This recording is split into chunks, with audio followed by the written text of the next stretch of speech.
Folks, thanks so much for tuning in. Today we're on the road, but we've got a good backdrop for you here and got some interesting information around the world, US and right home here in Canada. You'll be interested to hear what's happening in Japan, some stuff coming out of the UK. But I want to jump right in. Usually we talk about Iran right off the top, but just because of AI being so top of mind to so many people all around the world, and where AI is going. So the government of Canada has just come out with a major report. Actually, apparently it got leaked. We don't know if it was a planned leak or if it was something that just happened accidentally, but this particular document that has just been released is related to AI and investment. And talking about the 6 pillars of investment. The reason I want to talk about this and highlight it, sometimes when governments release documents, or media get a hold of documents secretly, it's actually done by the government. They'll actually leak on purpose, so then they can get something controversial out there and then see if there's a reaction, and then they just say it's a draft. I don't know what happened in this case, but I'm first of all going to give 1 point or 2 of credit to the government. They're addressing the AI situation, and they're come right off the top talking about massive numbers of jobs being created, not being lost. There's one reference to 90,000 jobs in one sector, another reference to over 250,000 jobs that'll be emerging with the AI development. That's in Canada alone. So I'm going to give some points there for pointing out that anytime through history that there's been massive industrial or technological change, it always results, there's always some turmoil, there's always some shifting, and there's always resulting more people working. The concerns I have is the government, again, in Canada, there's this overwhelming tendency for governments wanting to take things over that the marketplace and communities are already doing well themselves. So they talk about the fact they're going to be investing millions and millions in training for small businesses and for small enterprise. And they're doing that in response to, there was this report came out of the University of Melbourne, which says Canada is very low in terms of training. Well, government may be, but we all know, all of those of us who are online, we're constantly deluged at some points with people offering AI training, and some of it's fairly inexpensive and some of it's actually good. So the private sector and private communities are moving way ahead of governments on this. I'm very concerned. The government's saying they're going to be training at least 3,000 educators. And, already the educators are out there. There's rating systems. People give instant feedback on which trainers are the best. So my caution to the Canadian government is, whoa, go easy. Don't start taking it over. Yes, regulations in terms of safety, of course. And when it comes to building data centers, these data centers can be built safely, but don't overreact, don't overregulate, don't take it over, because that will mean Canada will fall behind other countries that are allowing communities and colleges and businesses to move ahead rapidly on this. They also are talking about a trusted certification program. Again, a cautionary note. Let the government, encouraging the government of Canada, let's see what you're talking about. If you're talking about trying to control everybody's lives, again, as government does in so many areas, just be careful, because Canada will fall behind in terms of AI development and in terms of AI products if the government gets involved in an overly oppressive way. So let's have a caution on that one, please. Great to see government also talking about health breakthroughs that inevitably are coming with AI and improvements of life overall. There's also another reference, and I raise this as a caution. There's talk about Alberta is advanced. Alberta is way ahead of other provinces. And again, it's not the Alberta government. It's the Alberta government having common sense regulations and a lower tax regime that attracts innovators, attracts entrepreneurs, it attracts young people who want to make great strides in the AI area. That's why Alberta is ahead. And any time in Canadian history where Alberta has surged ahead on something, the federal government always comes swooping in. So those are my cautions there. Thumbs up to the fact their government is looking at it, and as once said by a famous minister of finance from France, when the government of the day, or when the business people of the day in France said to Monsieur Colbert, what can we as government be doing to help in all these areas of business. And Colbert famously said, laissez faire, leave it alone. In other words, monitor, yes, bring in safeguards, and keep your grubby mitts off of it. So interesting. I just want to stick on with CBC for a minute again, because there's a story emerging, and it's about someone at a city council meeting, Pride Day, and this is in Ontario. This just happened, and a student was making some comments, and the student got interrupted by the mayor. Okay, that's getting all kinds of people looking at it and traction, and people taking both sides. I'm not focusing on that so much as Canada's highest subsidized news outlet, the CBC, with their continuing to hold stubbornly to their woke ideas about reporting. They themselves are creating confusion with pronouns. Rather than say he or she, they'll write they. And so I'm going to read you a sentence here. It talks about a student, and the student's making the comment here. The student was making a comment that they had looked at something they'd seen online that was going on a council meeting, and that caused the student to rewrite part of her speech. But here the CBC writes it, they saw the element on the news, and then they decided to, what the city council had said, and they decided to rewrite part of their speech. Rewrite part of their speech. Is that the student saying rewriting part of his or her speech? Was it they're saying they were rewriting part of the city council speech? I'm saying to CBC, with some of the good reporting that you do, give your head a shake on this ridiculous focus you've got on woke ideology when it comes to pronouns. It can go over the top. I respect people's right to want to refer to themselves any way they want.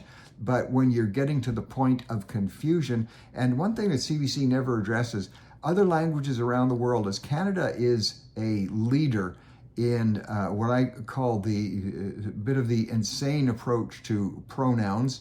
And again, let people call themselves what they want. That's fine. Let that happen. But on the reporting end and the journalism end, when you're being very vague and people can't tell if it's they or if it's he or if it's she, remember, Canada leads the world in some of this overwrite and overreach. What about most other languages use not just pronouns are important, but whether a certain item, whether it's a man or woman or even an article or a noun, is male or female. If you're using the French language, they use le or la maison, for instance. And what are you saying to other languages? How are they? You want people to be reading Canadian material and Canadian news, and they, in their languages, are not abandoning pronouns around the world. Canada is leading in this, in the English language world. And what are you going to do with most other languages that really define male and female? So CBC, give your head a shake on that, will you? By the way, the counselor who was involved in this story, and again, I'm not getting involved on the issues pro or con on the story and on the whole Pride Day issue that emerged there, but the counselor who raised some concerns, he's going to be recommended that he take sensitivity training. Okay, there we go. I wonder who's going to be doing the training. Before we leave the Canadian scene on this item, really happy to see Victoria Mboko. She's a fantastic Canadian, and I'd say she, fantastic Canadian tennis player. I didn't say they are. I said she is. Great news. She's going to be teaming up with Serena Williams for a Queen's Club match that's coming up on June 8th.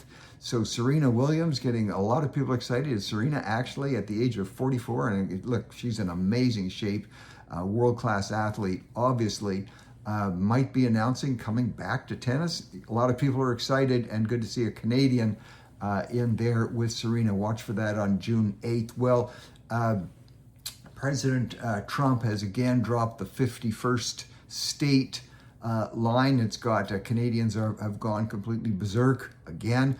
I was recently asked, I mentioned this last week, to speak at a capital in a major U.S. city and state, and they were asking, what about Canada?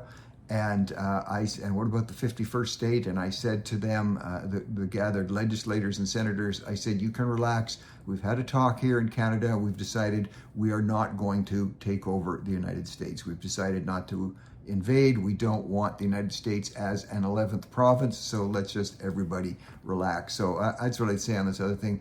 Everybody relax. The reason Trump did that, made the 51st statement, he wanted to draw attention to the reports that are out that Canada is the only G7 country right now actually going into a formal recession. It's not technical, it's for real, even though the CBC is trying to push back and say, no, it's all beautiful, liberals are always wonderful, and we're not in a recession. It is a recession, and he obviously knew that if he threw in the 51st state comment, it would bring even more attention to the fact that liberal fiscal policies, or I should say socialist fiscal policies, always make a country more dependent on others. That's the reason he did it. So calm down, Canadians. Japan today has an interesting article. They're recording yet another milestone in their record low birth rates. Japan, which wonderful nation, many great things. I love going to Japan, many friends there. But look, when a country continues to have a birth rate decline, I know that the end of the world conspiratorial folks who say that we're all going to die in an environmental cloud of misery kind of like this, that the birth rate declines. This is not a good situation in a country. When you are in decline, you don't have, I'm thinking selfishly now, you don't have workers continuing to work to carry and pay the pensions of the older generation, let alone their own. Other areas also decline. So Japan there, and I mean, last time I was there, you've got entire cities that are targeted now in terms of they're shrinking so rapidly. And neighborhoods are emptying out. Of course, you need less. You don't need as many teachers. Schools are closing up. And a real area of concern. Well, there was a vote, and now let's switch to the U.S.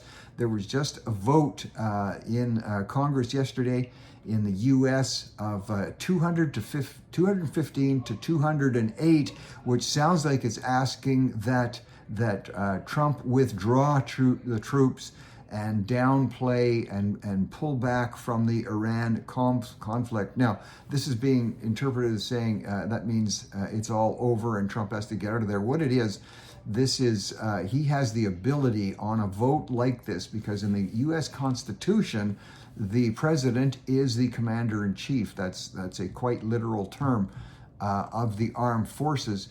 And a vote in Congress, which also has to be matched by the vote in the Senate. So it's in the House. You've got the House of Representatives and you've got the Senate. Those two bodies together are referred to as Congress, actually, sometimes not 100% accurately.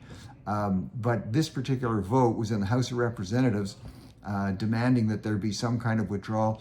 The president, according to the Constitution, has the right to veto a vote like that. So I don't think you're going to see a major shift. It's a great sign for Iran and what they're doing already. The dictators and the Muslim extremists in Iran are flashing that all around Iran because they've closed out the internet. Only getting through, people that can get through in the internet in Iran are the Islamist dictator terrorists themselves, and they're saying it as a sign that the U.S. is capitulating. So once again, the free West helps out the bad guys.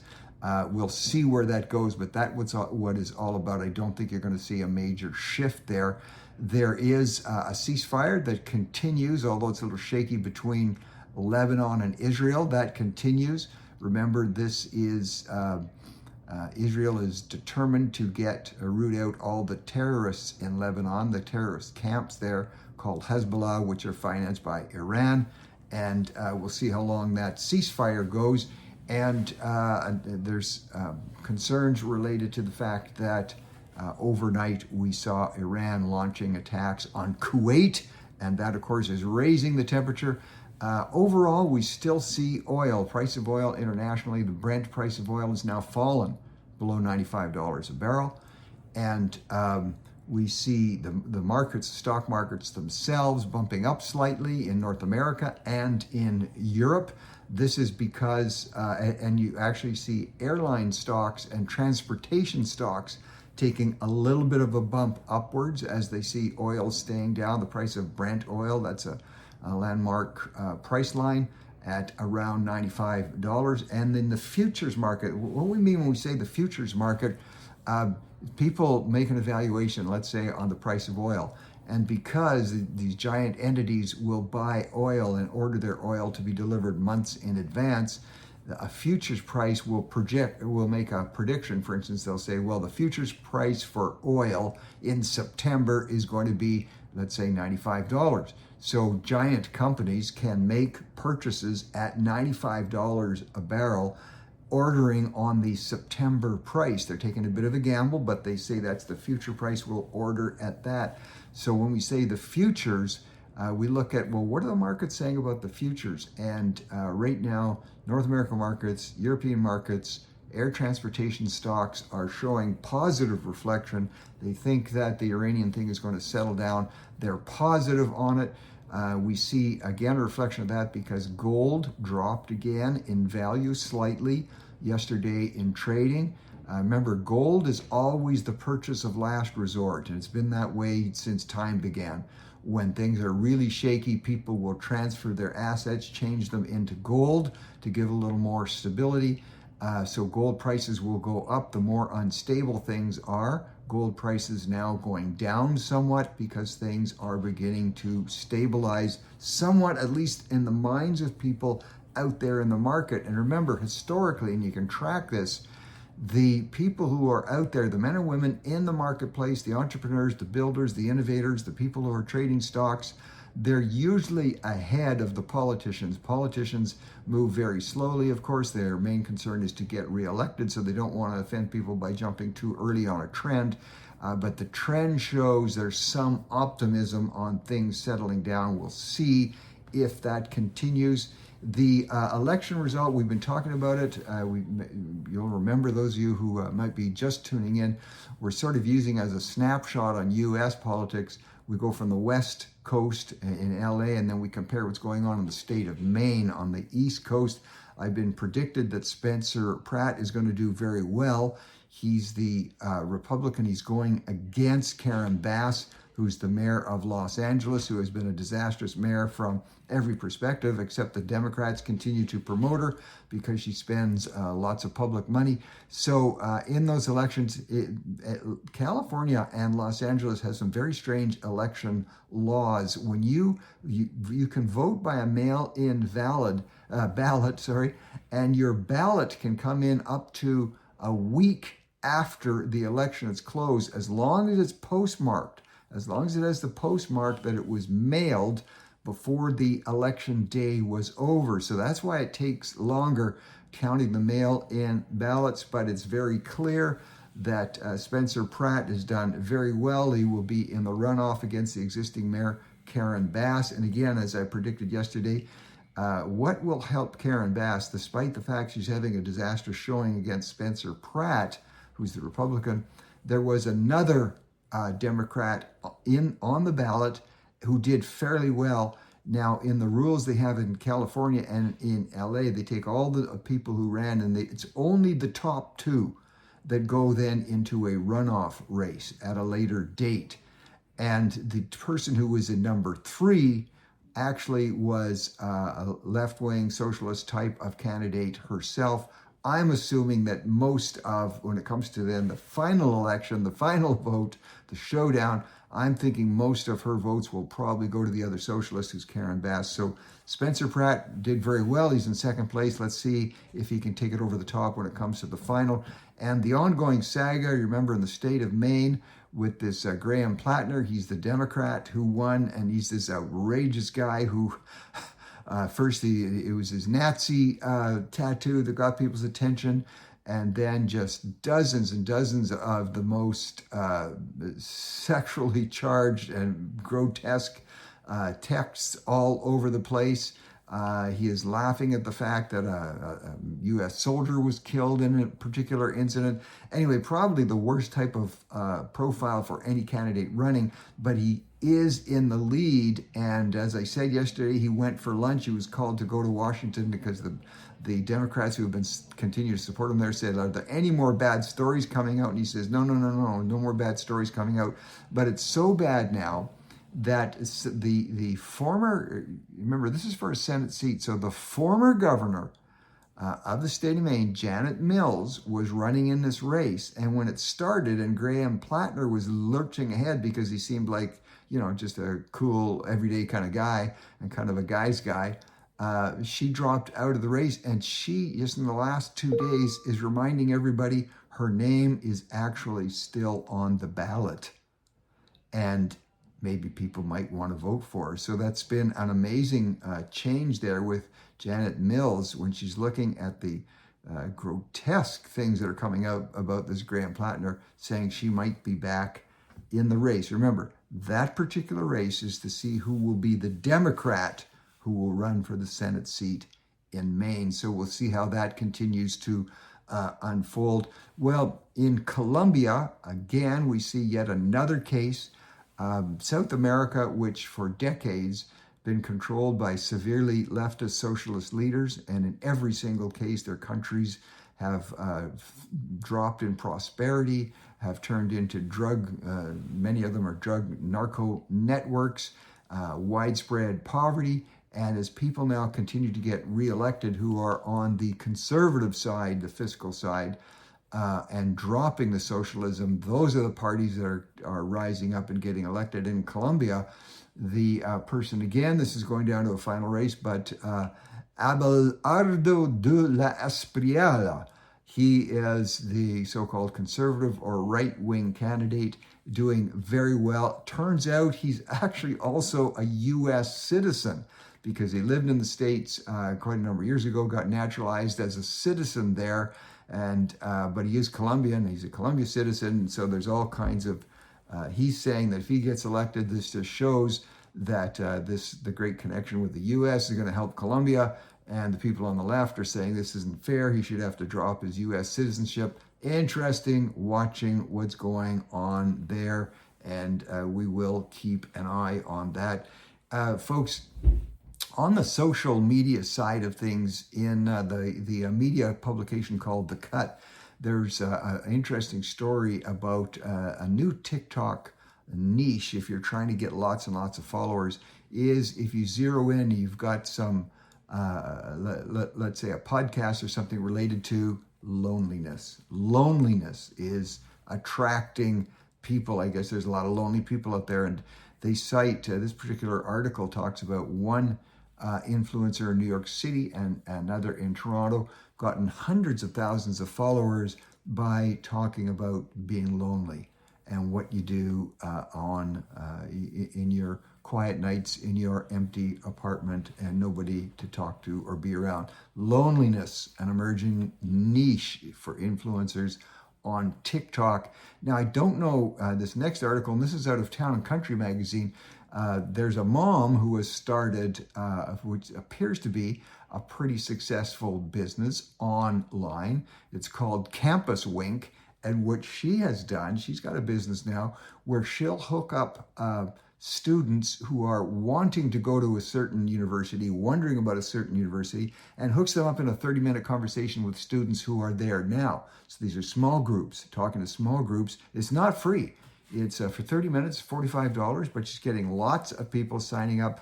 And so rather than just looking at the material from the university, saying how great that university is, they're linking up with students who are going there right now. Interesting things, businesses that seem to take off that nobody would have thought about. There's an article in the Journal of Cognitive Neuroscience. I was kind of chuckling at this today because it says they have proved once and for all that actually multitasking is possible. I guess this has been a great debate in the neuro brain community that you really can't multitask, that the brain can only focus on one thing at a time, and it jumps back and forth, and it's saying, no, you can actually multitask. I want you to know I am poor at multitasking, but I could have got my wife to write this article because she is an amazing multitasker. So all they had to do was contact her. They could have saved years of research. Amazing story coming from, it's the close of climbing season in Mount Everest. And it closes for several months. Nobody's allowed up there for obvious reasons. And one of the last climbing teams down, the Sherpa, and his actual name was Dawa Sherpa, was reported lost and presumed dead because he fell, disappeared. They went, they searched, they looked. Nobody found him. And actually, it was a very sad story. And Mr. Dawa Sherpa having perished. And as a matter of fact, his family was in their second day of the funeral rite in that particular part of the world.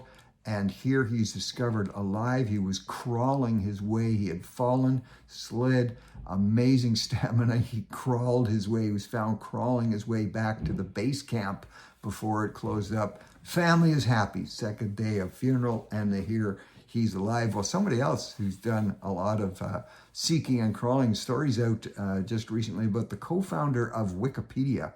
That's Larry Sanger. Some of you would know that name. We certainly all know Wikipedia. And his story about searching and coming to faith. So pretty interesting. Here's the guy who founded the site for people who are searching for everything. And he has found faith in God. Very interesting. Folks, thanks for tuning in. Talk to you tomorrow.